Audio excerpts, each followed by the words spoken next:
नैब हो, FIA हो, एक धेले की करप्शन का सबूत अभी तक नहीं लेके आया। यही वजह थी कि पहले डेली मेल में ये छपवाया गया आर्टिकल, डेविड रोज को पाकिस्तान की यात्रा के लिए बुलवाया गया। जब वो इनका मिस फायर हो गया, उसके बाद फिर लंदन में हमारे खिलाफ NCA के पास ये गए, फैसला आया। इनको इस तरह आग लगी है, आखिरी कोयला का जो आखिरी उसका बगोला होता है, उस तरह ये फटके हैं। ये केस ना तो हमारे पाकिस्तान की हुकूमत की तरफ से इनिशिएट हुआ था, ना ही इसमें शहबाज शरीफ किसी तौर के ऊपर उस केस में शामिल थे।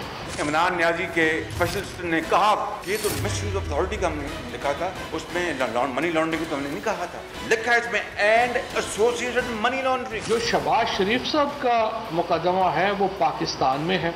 इनके 57 फिक्टिशियस अकाउंट्स थे। कहा गया कि ये 1 या 2 अकाउंट्स की बात, 4 अकाउंट्स पहली गो में फ्रीज हुए, 4 अकाउंट्स। और कहा गया कि शहबाज शरीफ को तो अकाउंट नहीं है तो फ्रीज कहाँ से होना था। मेरा अकाउंट 2004 से या 5 से बार्कलेस बैंक में खुला, हर जगह मेरा नाम आ रहा है और ये कहते हैं शहबाज शरीफ को नाम। और इल्ज़ाम ये है कि सारी करप्शन शहबाज शरीफ के चीफ मिनिस्टर हाउस जो थी और बच्चों को फ़ायदा पहुंचता था। बच्चे अल्हम्दुलिल्लाह वो तो बरी, और शहबाज शरीफ कहते हैं बरी नहीं हुआ। अंदाज़ा करें, ये आज अदालत उस्मा के लिए भी लम्हा फिक्रिया, लंदन के फैसले हुआ। What comes around goes around। अगर वहाँ पे सलमान शहबाज बरी हो जाते हैं तो उसको मेरी बरियत जो है वो समझा जाना चाहिए। तो फिर यहाँ की अदालत में आपकी प्ली उल्टी क्यों है? यहाँ पे आप ये कह रहे हैं कि जो सलमान शहबाज के पैसे हैं उसका मैं तो जवाबदेह ही नहीं हूँ। अस्सलाम वालेकुम नाज़रीन, आप देख रहे हैं प्रोग्राम 7 से 8। मैं हूं किरण नाज। पॉलिटिकल सिचुएशन इस वक्त बड़ी मज़ेदार हो रही है। इमरान खान की हुकूमत में पहली बार हो रहा है कि वज़रा कह रहे हैं शहबाज शरीफ पर कोई इल्ज़ाम नहीं है, लंदन में उनके खिलाफ कोई तहकीकात नहीं हुई हैं, और शहबाज शरीफ कौम को यकीन दिलाने की पूरी कोशिश कर रहे हैं कि वो मुल्ज़िम थे, अदालत में कटहरे में थे, उन पर इंक्वायरी हुई है और लंदन की क्राइम एजेंसी ने उन्हें क्लीन चिट दी है। उन्होंने इल्ज़ाम लगाया कि NCA ने जो इंक्वायरी की वो पाकिस्तानी हुकूमत के भेजे गए ख़त पर शुरू की, जिसे हुकूमत मुसलसल मुस्तरद कर रही है। फवाद चौधरी ने भी इस बात की तस्दीक की कि लंदन में होने वाली इंक्वायरी से हुकूमत पाकिस्तान का कोई ताल्लुक़ नहीं था। अलबत्ता तहक़ीक़ात शुरू होने के बाद NCA ने पाकिस्तानी इदारों से मदद मांगी, जो फराहम की गई। अब सुने, शहबाज शरीफ खुद बता रहे हैं कि उनके बेटे का अकाउंट क्यों फ्रीज़ हुआ और ये मामला कहाँ से उठा। सुनिए। वो जो फ्लैट मैंने बेचा था, वो जो प्रोसीड्स आई थी उस फ्लैट की, ये मैंने अपने बेटे सुलेमान के अकाउंट में डाली, जो फ्रीज हुआ 28 जनवरी 2019। ये है net proceed of sale of flat 230 Upper Berkeley Street London, Conway company. और ये है वो अमाउंट 1,15,000 पाउंड, जो कि आप बार्कलेस बैंक सुलेमान शरीफ के अकाउंट में, ये एक है। ये है 2 लाख पाउंड जो सुलेमान शरीफ के बार्कलेस बैंक में गया। मेरा अकाउंट बंद हो चुका था, तो मैं अपने बेटे के अकाउंट में क्या डालता, तो मैं इसके शहजाद अकबर के अकाउंट में डालता पैसे। तो इस पर डिटेल में बात करूंगी। दूसरी तरफ हुकूमत इलेक्शन इस्लाहात के लिए अपोजिशन के साथ बातचीत कर रही है। क्या मुस्लिम लीग नून भी इसका हिस्सा है? मरियम बीबी पहले ही कह चुकी हैं कि इन इस्लाहात का कोई फ़ायदा नहीं है, और मौलाना साहब के हवाले से भी खबरें हैं कि वो इस मामले पर नाराज़ हैं। तो बात करने के लिए सीनियर रहनुमा मुस्लिम लीग नून के अली गौहर बलोच साहब मेरे साथ मौजूद हैं, मुझे ज्वाइन कर चुके हैं। बहुत बहुत शुक्रिया अली गौहर साहब आपका। सर, सबसे पहले तो ये कहिएगा कि ये तो पहली बार हो रहा है कि हुकूमत कह रही है शहबाज शरीफ पर कोई केस नहीं है, चाहे वो लंदन की बात हो, और शहबाज शरीफ साहब खुद कह रहे हैं कि मुझे पहचानो, मैं मुल्जिम था। कमाल नहीं हो गया अली साहब?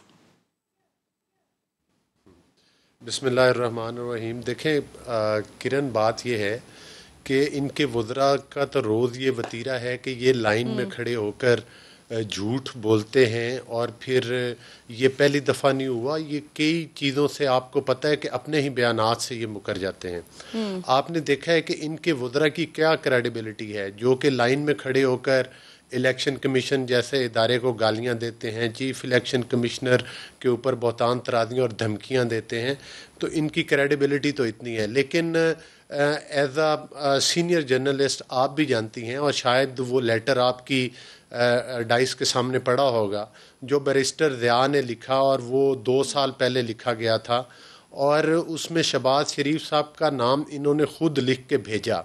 उसके बाद 2 साल तक आपको पता है कि उनके अकाउंट्स जो थे वो मुंजमद रहे, और एनसीए आपको पता है कि वो इंग्लैंड का एक मुतबर एजेंसी है, मतलब इन्वेस्टिगेशन की। और 2 साल के बाद उन्होंने शहबाज शरीफ साहब को और उनके बेटे को क्लीन चिट दी, और वहाँ की ना सिर्फ इन्वेस्टिगेशन एजेंसी ने दी बल्कि वहाँ की अदलिया ने भी दी। और आपको पता है कि अगर अदलिया की और इन चीज़ों की जब हम क्रेडिबिलिटी की बात करते हैं तो हम इंटरनेशनल एजेंसीज़ के जो है वो देखते हैं कि हम किस रैंकिंग पर हैं। तो वो मेरा ख्याल है कि जो उनका जुडिशल सिस्टम है वो रैंकिंग में भी मतलब है पाकिस्तान से, आपको पता है ये बात तो तय शहबाज शरीफ साहब को तहकीकात में तो शामिल किया गया सर। जी, मतलब डेफिनेटली, और इस हुकूमत के कहने पर किया गया। देखें, ये तो विक्टिमाइजेशन का बाजार गर्म कर रखा है ना। बात सुने कि जब बात पनामा की हुई थी और पनामा में 200 लोगों का नाम आया, लेकिन विक्टिमाइज करने के लिए मियां नवाज शरीफ को अकामा के ऊपर निकाल दिया गया, मरियम नवाज साहिबा को और मियां नवाज शरीफ साहब को जेलों में बंद किया गया। शहबाज शरीफ साहब और हमदा शहबाज साहब आपको पता है 2-2 दफा, और हमदा शहबाज तो 2 साल तक जेल में रहे। अली साहब ये भी क्लियर कर देना सर, ये भी क्लियर कर दें, शहबाज शरीफ साहब ने जो फ्लैट बेचा उसकी रकम जो बेटे के अकाउंट में जमा करवाई उसको शक की निगाह से देखते हुए अकाउंट को फ्रीज किया गया सर, ऐसा ही हुआ? देखें तो वो तो उन्होंने बड़ी वजाहत की कि जब मेरे अकाउंट ही सारे मुंजमद किए हुए थे तो मैं क्या शहजाद अकबर के अकाउंट में वो पैसे रखवाता या इमरान खान के वो अकाउंट में रखवाते।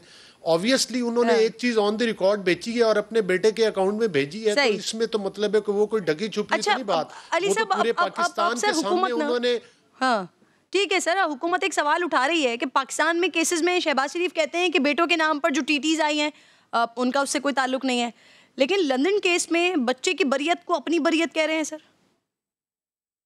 नहीं, बिल्कुल वो बच्चे की बरियत को अपनी बरियत नहीं कह रहे, बल्कि हमारा भी मौक़िफ़ यही है और उनका भी यही मौक़िफ़ है, शहबाज शरीफ साहब का भी, कि बाकायदा जो लेटर लिखा गया था उसमें शहबाज शरीफ साहब का नाम है। यही तो ये झूठ बोल रहे हैं कि शहबाज शरीफ साहब का नाम नहीं है। जब शहबाज शरीफ साहब का नाम आया तो फिर उनके अकाउंट्स भी मुंजमद किए गए, फिर उसके बाद उनको उस इन्वेस्टिगेशन में शामिल किया गया, फिर जो फैसला आया उसमें भी शहबाज शरीफ साहब का नाम है।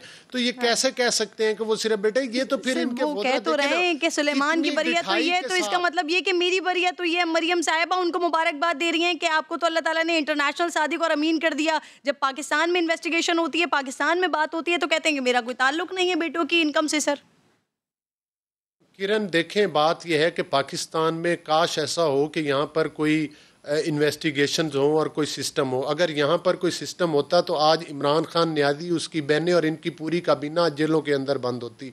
जितने बड़े बड़े इनके स्कैंडल्स आए हैं पिछले 3-4 साल से, हमारी लीडरशिप को और हमारी पार्टी के सीनियर लोगों को आपको पता है कि बदतरीन विक्टिमाइजेशन का निशाना बनाया जा रहा है, और कोई ऐसा इदारा नहीं मुल्क का कि जिसके सामने हम पेश नहीं हुए। आप देखें कि यहाँ पर नैब के जो चेयरमैन हैं वो तो ये कहा करते थे कि अगर मैं मौजूदा हुकूमत के वज़रा की या इनकी 1-2 इंक्वायरीज खोल दूँ तो जो मतलब है कि ये हुकूमत धड़ाम से नीचे आ जाएगी। फिर आपने देखा कि किस तरह से यकतरफा तौर पर हमारा मीडिया ट्रायल भी किया जाता है और हमें विक्टिमाइज भी किया जाता है। सर वैसे जिस सिस्टम की आप बात कर रहे हैं ना अली साहब, इसी सिस्टम ने नवाज शरीफ साहब को 3 दफा प्राइम मिनिस्टर बनाया है। सर फवाद चौधरी कह रहे हैं कि अल अरेबिया और Ramzan sugar mills money laundering का नेटवर्क चला रही थी, 57 अकाउंट्स में लोग पैसे जमा करवाते रहे।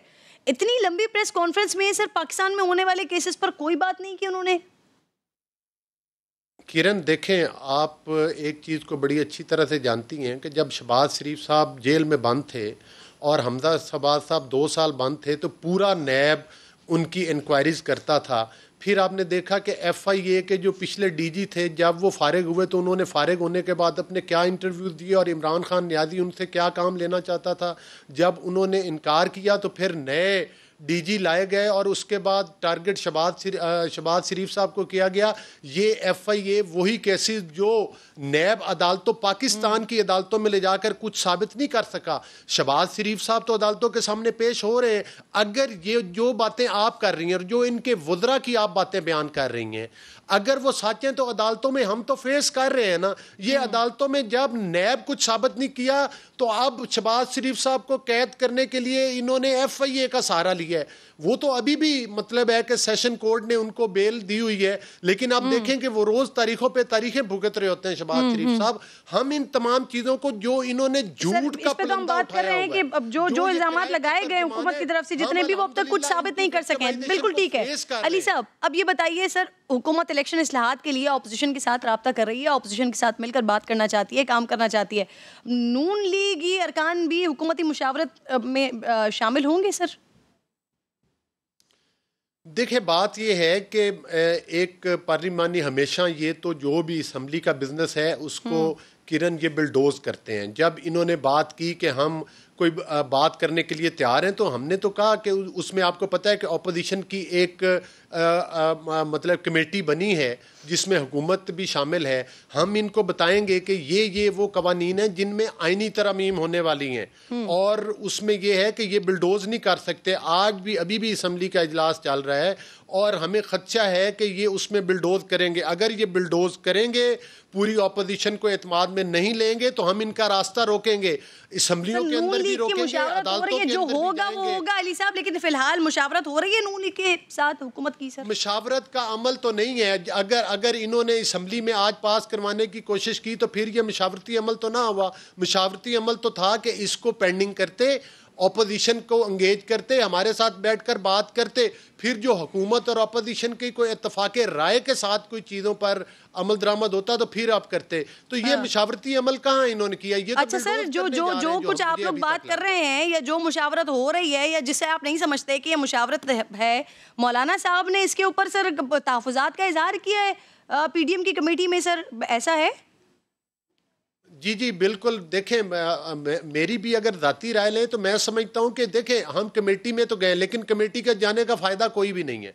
अगर ये लेजिस्लेशन उसी तरह जो लेकर आए हैं वो मनोअन उसको बिल्डोज करके और उसको पास करवाने की कोशिश करेंगे तो फिर तो हम इनका रास्ता रोकेंगे जब तक वो चोर दरवाजे बंद ना हो जो पाकिस्तान के इलेक्शन सिस्टम को सोप टाच करते हैं। नून लीग से कौन-कौन शामिल है जो हुकूमती कमेटी से बात कर रहा है सर, होते हैं जिनके साथ मुशावरत हो रही है? नून लीग के कौन-कौन लोग शामिल हैं? देखें इसमें जो है जाहिर है हमारी सीनियर लीडरशिप शामिल है और पीपल्स पार्टी और जो मतलब है कि JUI है, तमाम पार्टीज की सीनियर लीडरशिप है। नून लीग से कौन है सर?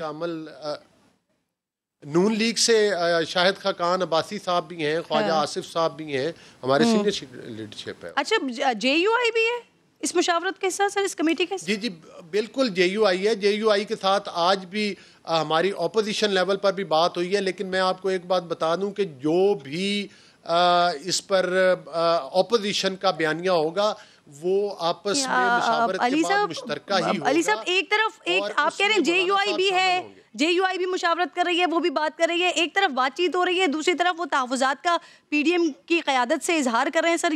ये क्या हो रहा है? अगर किरण ये आज असम्बली में सारे सिस्टम को बिल्डोज करके पास करवाने की कोशिश करते हैं तो फिर इसका मतलब है कि मशावरती अमल पर तो हुकूमत खुद भी वो मतलब है सीरियस नहीं है, फिर तो वो सिर्फ बिल्डोज करना चाह रहे हैं। मशावरती अमल का मतलब है कि इसको टाइम दें, तमाम पार्टीज को एतमाद मिले, ये हुकूमत का फर्ज है। ये इलेक्शन अगर इलेक्शन के ऊपर मुश्तरका इजलास में होगा ना सर, कौमी असेंबली से तो पहले ही पास करवा चुके हैं सर। देखिए बात ये है कि अगर हुकूमत इस चीज़ में सिंसियर है कि वो चाहती है कि इसको पास इत्तफाक़ राय से किया जाए तो फिर इसका तरीका ये होता है जब इलेक्शन की इस्लाहत की जाती है उसमें अक्सरियत या अक़लियत नहीं देखी जाती कि वोट किसके ज़्यादा है किसके कम है। फिर उस पूरी तमाम पॉलिटिकल पार्टीज़ को एतमाद में लेकर 2017 में आपको पता है जो इस्लाहत हुई थी वो तमाम मुल्क की तमाम पॉलिटिकल पार्टीज़ ने मुतफ़िक़ा तौर पर की थी। लेकिन अब ये जो जादू का डिब्बा डिब्बा लेकर आए हैं। जिस तरह से इन्होंने 2013 का इलेक्शन एक आरटीएस सिस्टम, 2018 का इलेक्शन एक आरटीएस सिस्टम के जरिए जो है चुराया, और अब 2023 का इलेक्शन इस छू मंतर वाले डिब्बे के साथ चुराना चाहते हैं। आप पाकिस्तान के अवाम और पॉलिटिकल पार्टी दिन को इजाजत नहीं देंगे। ठीक है सर, बहुत बहुत शुक्रिया, बहुत बहुत शुक्रिया आपके वक्त का, बहुत शुक्रिया। आगे बढ़ी हूं नाज़रीन, बरतानवी वजीर आजम और खिलाड़ियों की जानिब से तनकीद काम कर गई है। इंग्लिश क्रिकेट बोर्ड ने दौरा पाकिस्तान मनसूख करने पर माजरत की है, माफ़ी मांग ली है। अगले साल दौरा पाकिस्तान का ऐलान कर दिया है। 2022 में आने वाली इंग्लिश टीम पाकिस्तान में 3 टेस्ट और 5 वनडे मैचेस खेलेगी। फवाद चौधरी कह रहे हैं इंग्लिश क्रिकेट बोर्ड की माजरत और पाकिस्तान के दौरे का ऐलान पाकिस्तान के मौक़िफ़ की ये बड़ी कामयाबी है। अगले माह पाकिस्तानी टीम के दौरा श्रीलंका को भी हतमी शक्ल दे दी गई है। दूसरी तरफ पाकिस्तान क्रिकेट बोर्ड में भी बड़ी हलचल मची हुई है। रमीज़ राजा के चेयरमैन पीसीबी बनने के बाद अब गोया पीसीबी में इस्तीफ़ों की लाइन लग गई है। सिर्फ 18 दिन में ये तीसरा इस्तीफ़ा आ गया है। PCB chief executive Wasim Khan मुस्ताफ़ी हो गए हैं। रमीज़ राजा को उन्होंने इस्तीफ़ा पेश किया, बोर्ड ने मंजूर कर लिया। हालांकि पीसीबी के साथ वसीम खान के मुआहदे की मुद्दत अगले साल फरवरी में मुकम्मल होनी थी। रमीज़ राजा से उनके इख्तलाफात की खबरें बड़ी गर्म हैं। कहा गया है कि वो इख्तियारात में कमी के मामले पर खुश नहीं थे। आला सतही मुलाकातों में नज़रअंदाज किए जाने का भी उन्हें शिकवा था। फिर तनख्वाह में इजाफा ना होने का भी शिकवा था, जो वो वज़ीर आज़म से भी इसका इजहार कर चुके हैं। कहा जा रहा है कि अब चीफ एग्जीक्यूटिव के इख्तियारात फ़िलहाल रमीज़ राजा अपने पास रखेंगे, और ये भी कहा जा रहा है कि इंग्लिश बोर्ड की तर्ज पर पीसीबी में भी डायरेक्टर क्रिकेट लाने की तजवीज़ ज़ेर गौर है। मेहमान मेरे साथ मौजूद हैं, मिर्ज़ा इकबाल बेग साहब ज्वाइन कर चुके हैं, senior sports analyst and journalist हैं। बहुत बहुत शुक्रिया इकबाल बेग साहब आपके वक्त का। सर, सबसे पहले तो ये वाक़तन पाकिस्तान की बहुत बड़ी कामयाबी है, पाकिस्तान के मौक़िफ़ की भी फ़तह है। इंग्लिश क्रिकेट बोर्ड की तरफ से माफ़ी मांगना, और न सिर्फ माफ़ी मांगना बल्कि दौरा हो रहा है आने वाले वक्तों में। तो सर, पाकिस्तान इसका क्या फ़ायदा, इससे क्या फ़ायदा उठा सकता है इकबाल साहब? देखें किरण, जो जिस तरीके से England and Wales cricket board ने अपना दौरा मनसूख किया था और ना उन्होंने क्रिकेटर्स को एतमाद में लिया, साबिक टेस्ट क्रिकेटर्स ने बड़ी तनकीद की, इवन उनके वजीर आज़म बोरिस जॉनसन ने कहा कि उनको भी एतमाद में नहीं लिया गया था। लाजमी बात है, जो लान तान हो रही थी, जो विद इन इंग्लैंड हो रही थी लान तान, और जो वहाँ पर एक्सपैट्रिएट्स पाकिस्तानी मौजूद हैं, इंग्लिश क्रिकेटर्स, इंग्लिश मीडिया के लोग सब बुरा भला कह रहे थे England and Wales cricket board को। तो अब वो बैकफुट पर आया, और अब वो क्या कर रहा है कि अगले बरस का, यानी कि अब तो ये 4 ही महीने रह गए हैं ख़त्म होने में, तो बल्कि 3-4 महीने, और उसके बाद अगले बरस वो पाकिस्तान का दौरा करेंगे। ये बड़ी बात है क्योंकि उनको अपनी गलती का एहसास हो गया, और चलें अब मुकम्मल दौरा करें, क्योंकि इंग्लिश टीम ने गुज़िश्ता 15 बरस से पाकिस्तान का दौरा नहीं किया है। 2006 में आखिरी मरतबा इंग्लैंड की क्रिकेट टीम मुकम्मल सीरीज़ खेलने के लिए आई थी। तो चलें, देर आयत दुरुस्त आयत। अच्छा सर, लेकिन ये कहा जा रहा है कि अगले साल का जो दौरे का ऐलान है ये सिर्फ एक नुमाइशी इक़दाम है, क्योंकि दौरे के लिए कोई विंडो दी गई है ना, कोई डेट दी गई है। आना तो अगले माह था, ये कह रहे हैं कि हम अगले साल आएंगे, यानी दिल्ली बड़ा दूर है अभी। नहीं, अभी उसमें तो वो निगोशिएट करेंगे ना पाकिस्तान क्रिकेट बोर्ड से कि विंडो क्या है, क्योंकि ऑस्ट्रेलिया की टीम को फरवरी में पाकिस्तान आना है, पाकिस्तान क्रिकेट बोर्ड जनवरी में पीएसएल का 7वां एडिशन कराने जा रहा है। तो मेरे ख्याल में कुछ ना कुछ विंडो ज़रूर निकाली जाएगी। और फिर चूँकि आईसीसी की वर्ल्ड टेस्ट चैम्पियनशिप है, फिर आईसीसी की जो वर्ल्ड कप की लीग है, सुपर लीग, उसके भी मैचेज़ हैं, तो लाजमी बात है कि England and Wales cricket board और पाकिस्तान क्रिकेट बोर्ड मिलकर कुछ ना कुछ विंडो ज़रूर निकालेंगे। मुश्ताक अहमद भी मुझे ज्वाइन कर चुके हैं, बहुत बहुत शुक्रिया आपका। सबसे पहले तो ये कहिए, रमीज़ राजा और वसीम खान, इनके दरमियान इख्तलाफात किन बातों पर थे? क्या वजह है कि टन्योर पूरा नहीं किया, 5 महीने पहले ही ओहदा छोड़ गए? ऐसा भी सुनने में आ रहा है कि तनख्वाह के मामले पर भी कुछ रंजिशें हुई थी। मुश्ताक भाई, बिस्मिल्लाहिर्रहमानिर्रहीम, बिल्कुल मुझे इसकी कोई खबर नहीं है, टू बी वेरी ऑनेस्ट। कोई के ऊपर मैं राय बिल्कुल नहीं दे सकता जिस चीज़ का मुझे इल्म नहीं है।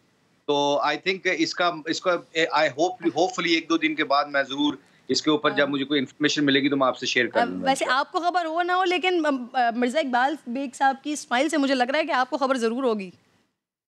नहीं, मुश्ताक दरअसल अभी मुश्ताक किरण पाकिस्तान क्रिकेट बोर्ड के साथ अटैच हैं। आपने आते ही उन पे बाउंसर कर दी। आप ये सवाल मुझसे करती, मैं आपको बताता। वसीम खान साहब 50 बरस के हैं, अगले साल फरवरी में वो 51 बरस के हो जाएंगे। उनको एहसान मानी साहब लेकर आए थे, बर्मिंघम में वो पैदा हुए, कभी पाकिस्तान के क्रिकेट से वो अटैच नहीं रहे हुए, पाकिस्तान की क्रिकेट कल्चर का उन्हें पता नहीं था। उनकी तनख्वाहों पर बड़ा एतराज़ हो रहा था और एक म्यान में दो तलवारें नहीं रह सकती। जिस तरह से रमीज राजा जब आए और जब उन्होंने 13 सितंबर को पहली प्रेस कॉन्फ्रेंस की तो उन्होंने कहा वसीम खान से पूछें, तो और 2 महीने का वक्त दिया था उन्होंने वसीम खान को, कहा था कि हम सोचेंगे। तो वसीम खान ने नविश्ते दीवार पढ़ लिया और इसीलिए वो जो है उन्होंने इस्तीफा दे दिया, वरना फिर उनका 1 फरवरी को 2022 को उनका मुआहदा खत्म होने जा रहा था। और उन्होंने देख लिया कि रमीज राजा सारे शॉट्स खुद खेलेंगे। एहसान मानी के मुकाबले में 59 साल रमीज राजा, एहसान मानी 77 बरस के थे, तो रमीज राजा ज्यादा एनर्जेटिक हैं, ज़्यादा एक्टिव हैं। तो इसी वजह से मुझे लग रहा है। और फिर वसीम खान को सबसे बड़ा जो सेटबैक लगा किरण, कि इंग्लैंड की क्रिकेट टीम पाकिस्तान के दौरे पर नहीं आई, जबकि गुज़िश्ता बरस पाकिस्तान को इंतहाई मुश्किल हालात में कोविड में वहाँ लेकर गए, इस साल भी लेकर गए, न्यूजीलैंड लेकर गए। सिचुएशन सर मुंडाते ही ओले पड़े ना। मुश्ताक भाई, कम से कम आप ये तो बता सकते हैं ना कि ये वाली जो सिचुएशन क्रिएट हो रही है कि रमीज राजा इस वक्त चीफ एग्जीक्यूटिव के इख्तियारात अपने पास रखेंगे, तो अगर ऐसा हो रहा है तो ये फैसला दुरुस्त होगा, ये समझते हैं आप, ये सही होगा? देखिए, किसी भी पॉलिसी को हमें एक तो टाइम देना चाहिए और उसके बाद जो इसके रिजल्ट है ना, उसके ऊपर फिर हम ज्यादा अच्छी तरीके से डिस्कस कर सकते हैं। आई थिंक जो सबसे इंपॉर्टेंट चीज है ना, जैसे इकबाल भाई ने बताया आगे कि जब आई बिलीव मैंने 3-4 प्रोग्राम आपके साथ किए, मैं अपनी ओपिनियन जरूर रखता हूँ जब मुझे चीज का पता हो। इस पूरे सिनारियो में पॉजिटिव चीज आई है ना, वो जो रमीज भाई का ईसीबी के चेयरमैन को डायरेक्ट फोन करके बताना कि जी why you guys pulling out, आप लोग टूर क्यों कर रहे हो, उसका रद्द-ए-अमल क्या हुआ? उसका रद्द-ए-अमल ये हुआ कि उनके चेयरमैन ने, आई थिंक उन्होंने अपोलोजाइज किया है, पूरे माजरत की है। तो आई थिंक ये बहुत टाइम बात है। इसका रिजल्ट क्या होगा? ऑस्ट्रेलिया और वेस्ट इंडीज टीमें जो एक मुश्किल का बादल मंडला रहा था हमारे सरों के ऊपर, उससे काफी मुझे लगता है कि पॉजिटिव खबर आएगी ऑस्ट्रेलिया और वेस्ट इंडीज के लिए। इंशाल्लाह। मुश्ताक भाई, अच्छा, रमीज राजा साहब के साथ बड़े अच्छे टर्म्स हैं सर आपके, ये तो बता सकते हैं ना, ये डायरेक्टर के लिए कौन हो सकता है? हॉट फेवरेट क्या नाम हो सकता है? आपका तो नहीं है उसमें वैसे? अच्छा, ये इकबाल भाई सही कह रहे हैं, आज आप बहुत एग्रेसिव बॉलिंग कर रहे हैं, बहुत जबरदस्त बॉलिंग कर रहे हैं। सर आप हिट तो कराएं। देखें, कोई भी आए, पाकिस्तान क्रिकेट इस वक्त उन फैसलों के ऊपर है जो लॉन्ग टर्म्स हैं। आई बिलीव रमीज भाई पूरी कंसंट्रेशन से, पूरे मशवरे से, और मुझे जो लगता है जो क्रिकेट उनका नॉलेज है, जैसे उनको जितना उन्होंने ये क्रिकेट फील्ड में उनके एज ए कमेंटेटर भी रहे हैं और जितना क्लोजली देख रहे हैं, तो I think he will by his time. ये जो आई पर्सनली थिंक ये जो मीडिया के रूमर्स हैं, आई थिंक रमीज भाई will not let people know कि जी उनके कौन से बंदे के बारे में सोच रहे हैं, किसके बारे में वो किसको लाना चाह रहे हैं। एंड आई थिंक ये हम अज्यूम कर सकते हैं कि कोई क्रिकेटर ही आएगा और अच्छा क्रिकेटर आएगा जो जिसकी पर्सनालिटी कंसिस्टेंट होनी चाहिए। याद रखिएगा कि जो बड़े डिसीजन मेकिंग वाले रोल्स होते हैं ना, फर्स्ट वर्ड बता दे नाम का। अब वैसे मैं 2-3 दिन से कसौटी देख रहा हूँ, कसौटी अच्छी गेम है वैसे, उसके लिए आपको 20 सवाल चाहिए होंगे। सही है। अच्छा इकबाल बेग साहब, एक और भी बड़ा मसला है, ये हुकूमत और ताजर वाला मसला लग रहा है। ये वाला मसला देखते हुए पीएसएल फ्रेंचाइज मालिकान पीसीबी से $8 फिक्स करने का मुतालबा कर रहे हैं। रमीज राजा के लिए काबिल कबूल नहीं, डू इट और लीव इट। तो मालिकान धमकी दे रहे हैं हम अदालत जाएंगे। ऐसे में तो पीएसएल खटाई में पड़ता हुआ नजर आ रहा है। देखिए किरण, वो जो मुहावरा है ना कि सर मुंडाते ही ओले पड़े, 13 सितंबर को आए और बहुत सारी चीज़ों का उन्हें सामना करना पड़ा। वकार यूनुस ने रिज़ाइन कर दिया, मिसबाह उल हक ने रिज़ाइन कर दिया, वसीम खान चले गए, फ्रेंचाइजिस के साथ मामलात, न्यूजीलैंड की टीम दौरा छोड़कर चली गई, इंग्लैंड ने दौरा मनसूख कर दिया। मैं समझता हूँ कि वो जो आप पूछ रही ना, ये बात तो इयन वॉटमोर से, जो England and Wales cricket board के चेयरमैन है, ये बात तो वसीम खान साहब को करनी चाहिए थी, क्योंकि वो इंग्लिश काउंटी लेस्टर शायर के चीफ एग्जीक्यूटिव रह चुके हैं 2014 में, और उन्हें बात, लेकिन रमीज ने बात की, तो इसका मतलब है कि रमीज राजा कुछ करने के लिए आए हैं। अब आप देखें with the passage of time, ये तो दूसरी तीसरी विकेट गिरी है, अभी आप देखिएगा पीसीबी में कई विकेटें गिरेंगी। Director national high performance centre, शायद मुश्ताक एग्री करें या ना करें, नदीम खान जो 2 टेस्ट मैच खेलें उनकी भी छुट्टी मुतवक्के है। डायरेक्टर कमर्शियल बाबर हामिद, उनकी भी छुट्टी मुतवक्के। बेशुमार लोग हैं जो अभी लाइन में, लेकिन रफ्ता रफ्ता विकेटें गिरेंगी। अगर एक ओवर में 6 के 6 आउट कर लिए तो फिर मुश्किल हो जाएगी। सही सर। अच्छा मुश्ताक साहब, क्या फ्रेंचाइज मालिकान जो मुतालबात कर रहे हैं जस्टिफाइड हैं सर?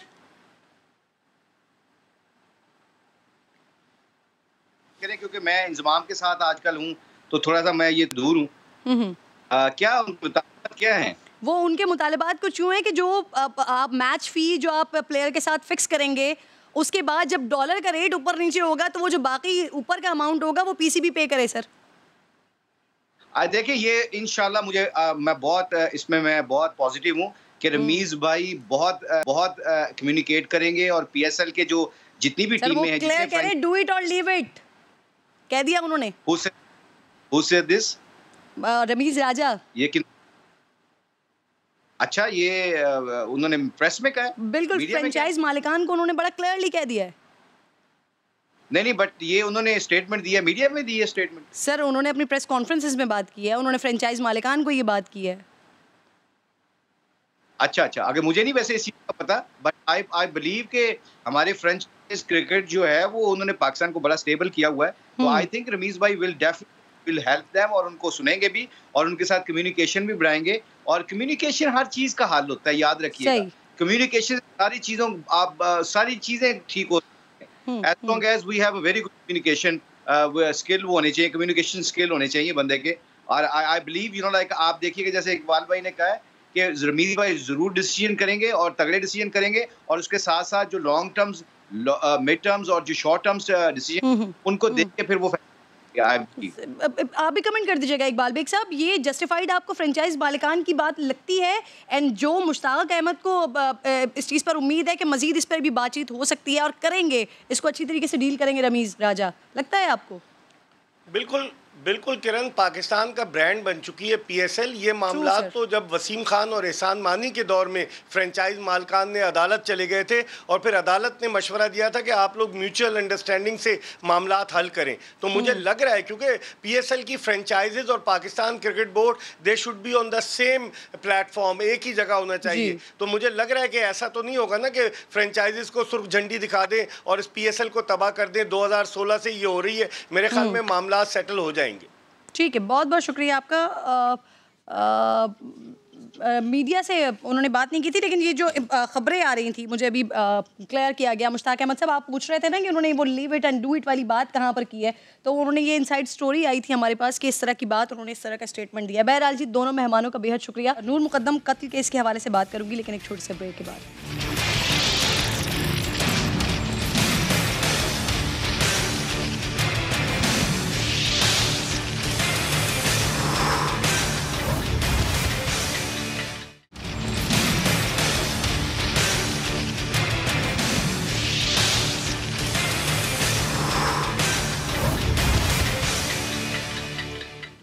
प्रोग्राम में एक बार फिर खुशामदीद कहूँगी नाज़रीन आपको। हुकूमत ने पाकिस्तान में चांद का तनाज़ा ख़त्म करवाने के लिए क़ानून साजी का फ़ैसला कर लिया है। मुफ्ती पोपलज़ई अब चांद का ऐलान नहीं कर पाएंगे, क्योंकि अब जो भी हुकूमत बनाएगी पॉलिसी, रोयत हिलाल कमेटी के अलावा चांद का ऐलान करेगा, उस पर जुर्माना होगा। वज़ीर इत्तलात फवाद चौधरी ने बताया कि काबीना ने रोयत हिलाल कमेटी से मुतल्लिक़ कानून साजी की मंजूरी दे दी है। बात करने के लिए मावन ख़ुसूसी बराए वज़ीर आज़म ताहिर अशरफी साहब मुझे ज्वाइन कर चुके हैं। कानून साजी का जो फैसला हुकूमत ने किया है, इस हवाले से ज़रा डिटेल्स शेयर कीजिएगा। बिस्मिल्लाहिर्रहमानिर्रहीम, नहमदुहु व नुसल्ली व नुसल्लिमु अला रसूलिहिल करीम। देखिए, गुजारिश ये है कि हम एक कौम है, हमारा एक वतन है, एक उसका आइन है, एक कानून है। तो पूरी दुनिया के अंदर कहीं ये नहीं होता कि चांद का ऐलान कर दे और फिर कोई एक शख्स या दो अफराद या चंद अफराद जो हैं, मैं समझता हूँ कि उसकी एक एग्जाम्पल तो आई अगर के ताखीर से ऐलान हुआ, लेकिन उसकी एक एग्जाम्पल रमज़ान में हमारे यहाँ पैदा हुई और फिर ईद पे भी आई, उस पे कुछ लोगों का इत्तेफाक नहीं है, लेकिन मैं समझता हूँ कि आगाज अच्छा था।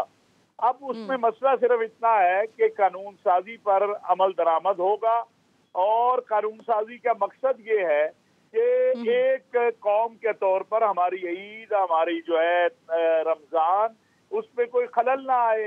ये जो हर गली हर मोहल्ले में कोई शख्स उठ जाए अगर, तो ये खाली पोपल रही साहब के लिए नहीं है। देखिए, पोपल रही साहब की एक रिवायत है उनकी एक जगह की, तो हमें उनकी बात भी सुननी चाहिए। हमें मुफ्ती मुनीर साहब के पास अगर कोई गवाही है वो भी सुननी चाहिए। हमें कोई पसनी में अगर कोई है, कोयटा में है, तो ये इन्हिसार होगा इस सारी कानून साजी का मुस्तकबिल के ऊपर। बिल्कुल सही है रामा साहब, सही है आपकी बात, दुरुस्त के सुनना चाहिए। लेकिन सर, अब अगर वो ऐलान करेंगे तो उन पर जुर्माना तो होगा ना? कितना जुर्माना होगा सर? देखिए, गुजारिश ये है कि ये चीज जो है, ये मैंने जैसे आपको कहा, ये मुनहसर होगी मुस्तकबिल के आने वाले अय्याम में और बिलखुसूस रमजान में। और उसमें मैं समझता हूँ कि अगर चेयरमैन रोयत इफ्तार कमेटी जो है वो तमाम लोगों की गवाही लें और उनको कुरान और सुन्नत के मुताबिक जो हिदायत है उसके मुताबिक देख लें, तो ये जो है जरूरत ही नहीं पड़ेगी कि गली गली मोहल्ले मोहल्ले में। और फिर अगर कोई करता है कि जब तमाम गवाहियां भी सुनी जाती हैं, तमाम चीजों को भी देखा जाता है, तो फिर जुर्माना भी होना चाहिए, फिर सजा भी होनी चाहिए। अच्छा अलामा साहब, ये इख्तियार किसका होगा सर? जुर्माना करेगा कौन? क्या अदालतों में मामला लेके जाएंगे या डीसी करेंगे क्या? ये रियासत का इख्तियार है, ये अफराद का इख्तियार नहीं है।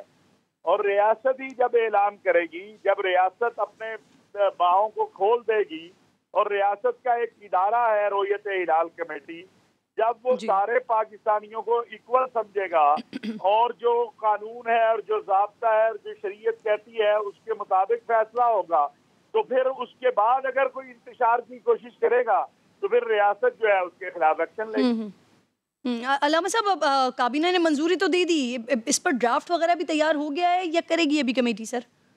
नहीं, ड्राफ्ट तो है, उसमें कुछ चीजें जो है, जो वजारत मजहबी उमूर जो है, हमारे वफाकी वजीर मजहबी उमूर नूरुल हक कादरी साहब और हमारी वजारत वफाकी, चूँकि ये मुत्तसिल है रोयत हिलाल कमेटी वजारत मजहबी उमूर के साथ, तो उसकी जो सारी तफसीलात है वो इंशाअल्लाह जल्द आप लोगों के सामने आ जाएगी। सही है। अच्छा अलामा साहब, इंफॉर्मेशन मिनिस्ट्री के कैलेंडर के हवाले से तो इसमें कोई बात शामिल नहीं है, जैसे फवाद चौधरी कहते रहे हैं सर?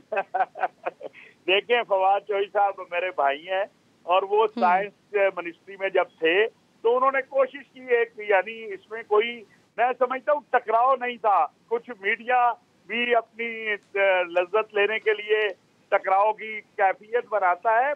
देखें, अगर साइंस कहती है आज चांद नजर आ सकता है, हम कहते हैं कि जी कुरान और सुन्नत के मुताबिक उसके गवाह देखने वाला नजर आ रहा है, तो दोनों का कोई टकराव नहीं है। दोनों को मिलकर कोशिश करनी चाहिए कि एक ईद हो, एक रमजान हो, कौम में वहदत हो, तो हम सबको अपनी रियासत, अपने दीन, अपने वतन के लिए काम करना चाहिए। इससे किसी का शिमला नीचे या ऊपर नहीं होता। पाकिस्तान का परचम जो है वो बुलंद होना चाहिए, हमारी जो बुलंद रहना चाहिए। बिल्कुल ठीक है, बिल्कुल दुरुस्त फरमा रहे हैं आप। बहुत बहुत शुक्रिया। अलामा साहब मौजूद थे, रागिब नईमी, अलामा रागिब नईमी साहब भी मुझे ज्वाइन कर चुके हैं प्रोग्राम में, जो कि रोयत हिलाल कमेटी के मेंबर हैं। शुक्रगुजार हूँ आपकी रागिब साहब। रोयत हिलाल कमेटी किस तरह से देख रही है सर इस फैसले को? हुकूमत ने ये जो मंजूर किया है चांद का ऐलान, अब कोई नहीं कर सकेगा सिवाय रोयत हिलाल कमेटी के सर? बिस्मिल्लाहिर्रहमानिर्रहीम। मैं समझता हूँ कि ये वो फैसला किया है हुकूमत ने जो आज तक साबका हुकूमतें नहीं कर पाई हैं। ये एक ऐसा फैसला होने जा रहा है जिसके पीछे केपी के, सिंध, उसके साथ साथ पंजाब, बल्तिस्तान की सूबाई गवर्नमेंटों के भी फैसले शामिल हैं। उनकी तरफ से वफाकी हुकूमत को इस अमर की इजाज़त दी गई कि वो सेटिंग ऑफ मून के हवाले से कानून साजी करें। आपने बड़ा अच्छा सवाल रखा, सजा के हवाले से बड़ा अच्छा सवाल रखा, किस अदालत के अंदर इसे ले जाया जाएगा। कानून बहुत वाज़ेह है, उसका मकसद भी बहुत वाज़ेह है। सबसे पहले मकसद तो ये है कि पूरे मुल्क में रोयत हलाल एक दिन होनी चाहिए। किसी भी प्राइवेट एंटिटी और कमेटी को इस अमर की इजाज़त नहीं होनी चाहिए कि वो अपनी साइटिंग ऑफ मून का ऐलान करे और उसके बाद फिर उस पर इसरार भी करे। और इसके लिए बाकायदा तौर पे पनिशमेंट रखी गई है। ऐसे अफराद जो कि इसकी अनाउंसमेंट करेंगे उन्हें 5 साल की कैद और उसके साथ 50,000 रुपए का जुर्माना या दोनों सजाएं इकट्ठी दी जा सकती हैं। इसी तरीके से अगर कोई गलत मून की साइटिंग की गवाही देता है तो उसको उसके नतीजे में 3 साल की कैद का सामना करना पड़ेगा। और ये बराह रास्त सेशन जज इसको समाअत करेगा। किसी भी डिस्ट्रिक्ट का जो सेशन जज है उसकी अदालत इसकी बराह रास्त समाअत करेगी। और सबसे इसमें अहम बात ये है कि ये बेलेबल नहीं है, इसके अंदर जमानत नहीं हो सकती है जब तक कि फैसला ना हो जाए। सही। अच्छा मुफ्ती साहब, इससे पहले भी तो मुफ्ती पोपल ज़ई साहब को रोकने के लिए काफ़ी कोशिशें की जाती रही हैं हुकूमतों की तरफ से, तो क्या इस बार ये फैसला साजी, कानून साजी के बाद ये मुमकिन हो पाएगा? क्योंकि मैं और आप जानते हैं अच्छे तरीके से कि मुफ्ती पोपल ज़ई साहब कोई आम शख्सियत नहीं है, हज़ारों लाखों फॉलोअर्स हैं सर उनके। जी, पहले भी मामला हुकूमत की रिट के कायम करने का था और अब भी मामला हुकूमत के एंड पर ही होगा कि वो किसी भी ऐसी एंटिटी, किसी भी ऐसे ग्रुप या फर्द के बारे में FIR लॉन्च करवा सकेंगी जो कि गलत या अपनी मून की साइटिंग का ऐलान करे। ये सारी की सारी रियासत या हुकूमत की विल के ऊपर जाएगी कि हुकूमत इसके बारे में क्या समझती है और क्या सोचती है। और जहाँ तक बात है फॉलोअर्स की होने की, तो क्या इसका मतलब यह हुआ कि अगर किसी के लाखों फॉलोअर्स हैं तो फिर वो जो चाहे मुल्क के अंदर दंदनाता फिरे और अपनी मर्जी करते फिरे?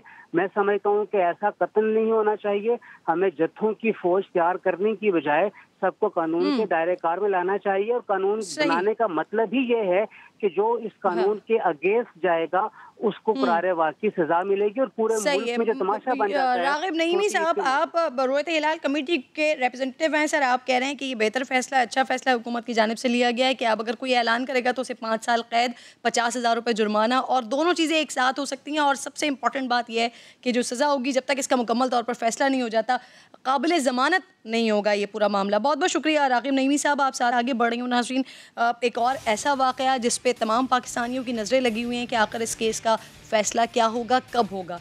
नूर मुकद्दम केस में इस्लामाबाद हाई कोर्ट ने मुलजिम ज़ाहिर जाफ़र के वालिदैन की दरख्वास्त से ज़मानत को मुस्तरद किया है।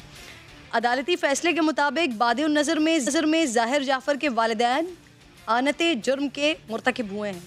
वालिदैन जानते थे कि ज़ाहिर जाफ़र ने नूर को यरगमाल बना रखा है। मालूमात होने के बावजूद वालिदैन ने पुलिस को इत्तला नहीं दी। अदालत ने तफसीली फ़ैसले में सुप्रीम कोर्ट के फ़ैसलों का हवाला दिया है कि सुप्रीम कोर्ट के मुताबिक एआनत कत्ल भी कत्ल करने जैसा ही संगीन जुर्म है। एआनत जुर्म इनडायरेक्ट भी हो सकती है जिसके लिए वाक़याती शवाहिद काफ़ी हैं। ब्लैक लॉ डिक्शनरी के मुताबिक अपना फ़र्ज़ अदा न करना भी एआनत जुर्म ही है। इस अदालती फ़ैसले के तनाजुर में ये सवाल उठ रहा है कि क्या ज़ाहिर जाफ़र के वालिदैन को भी फिर फांसी हो सकती है। मेरे साथ नूर मुकद्दम के वालिद के वकील मौजूद हैं। कोशिश करूंगी कि ज़ाहिर जाफ़र के वकील से भी रब्ता किया जा सके, उनसे भी इस हवाले से बात की जा सके। शाह खबर साहब मुझे ज्वाइन कर चुके हैं। सर खुशामदीद कहूँगी आपको। शाह खबर साहब, ज़ाहिर जाफ़र के वालिदैन के ख़िलाफ़ एआनत जुर्म की दफ़ा 109 लगाई गई है सर। सुप्रीम कोर्ट कह रही है एआनत जुर्म भी कत्ल जैसा ही संगीन जुर्म है। नूर मुकद्दम कत्ल केस में सर मुलजिम ज़ाहिर जाफ़र के वालिदैन को फांसी हो सकती है सर? देखिए, बात यह है कि जैसे कि अभी आपने खुद कहा कि सुप्रीम कोर्ट ऑफ पाकिस्तान के एक फैसले का जिक्र भी है इस इस्लामाबाद हाई कोर्ट के जो फैसले में, तो उसमें तो यकीनन अगर उन पे ये साबित हो जाए कि उन्होंने अयानत जुर्म की है और वो जिस भी मरकजी जुर्म में जिसमें तो कत्ल है और कत्ल अमद की जो है वो सजाए मौत है, कैपिटल पनिशमेंट है, तो इसमें इस बात को खारिज अज़ इम्कान करार नहीं दिया जा सकता कि जिसने उसमें अयानत जुर्म की है अगर वो साबित होता है तो उसको भी उतनी ही सज़ा हो सकती है। तो लेकिन उसके अलावा ये भी है कि उसको किसी वक्त अदालत जो है वो थोड़ा सा मिटिगेट भी कर सकती है कि उस सज़ा को सज़ाए मौत के अलावा भी कैपिटल पनिशमेंट, जो कि उम्र कैद भी हो सकती है, 10 साल कैद भी हो सकती है, ये डिपेंड करता है अदालत के फैसले के ऊपर। और लेकिन ये बात ज़रूर है कि ये जो आज का हुक्मनामा जारी हुआ है उसमें उन्होंने जो अयानत जुर्म की जो डेफिनेशन है जो पाकिस्तान पीनल कोड में दी गई है दफ़ा 107 में, उसको भी उन्होंने पूरा रिप्रोड्यूस किया है और उन्होंने बताया है कि जो इनके वालिदैन के खिलाफ जो इल्ज़ामात हैं वो बिल्कुल फुली अट्रैक्ट होती है 107, जिसकी सज़ा जो है वो 109 ताज़ीरात पाकिस्तान में। सर, ये ज़ाहिर और वालिदैन के दरमियान जो टेलीफोनिक गुफ्तगू है, इसका ट्रांसक्रिप्ट मौजूद है। क्या गुफ्तगू हुई थी जिससे जुर्म की नौयत का तयन हो सके सर?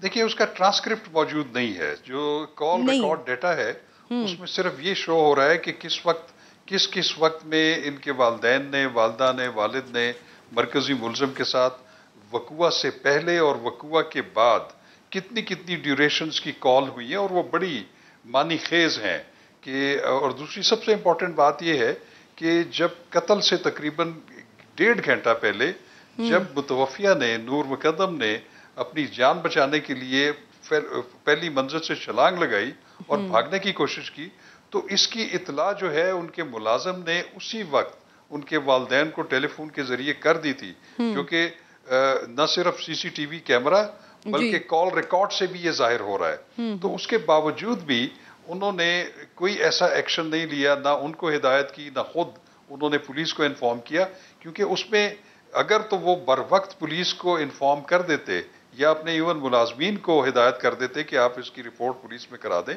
तो ये कम से कम कत्ल जो है ये कत्ल की वारदात। खबर साहब, जब नूर मुकद्दम गिरी है, ऊपर से मुलाजिम ने देखा है, फिर वो वालिदैन को बताया है, तो इस गुफ्तगू के कितनी देर के बाद ज़ाहिर जाफर ने नूर को कत्ल किया है सर? उसके तकरीबन घंटे के स्पैन के अंदर है, क्योंकि ये जो उनकी जो गुफ्तगू हुई है, जो मुलाजिम ने उसको कॉल की है, बल्कि घंटे से भी कम अरसे में, उसकी जो टाइमिंग है वो गालबन 6:34 या 35 मिनट है।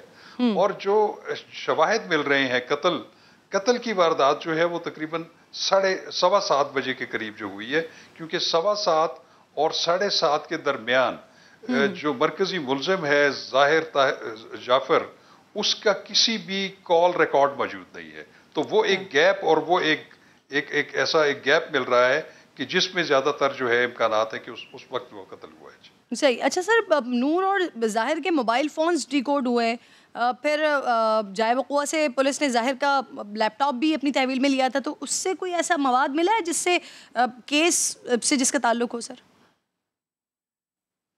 मेरा ख्याल है जो लैपटॉप है उसका तो फोरेंसिक रिपोर्ट आ गई, उसमें तो ऐसी कोई कंसिडरेबल चीज़ नज़र नहीं आई। अब सिर्फ जो है वो ज़ाहिर जाफर का जो है वो टेलीफोन, उसका अभी तक डेटा नहीं आया, न ही वो मरहूमा का आया है। तो वो जब भी आ जाएगा तो वो चालान जो है वो उसका हिस्सा बन जाएगा।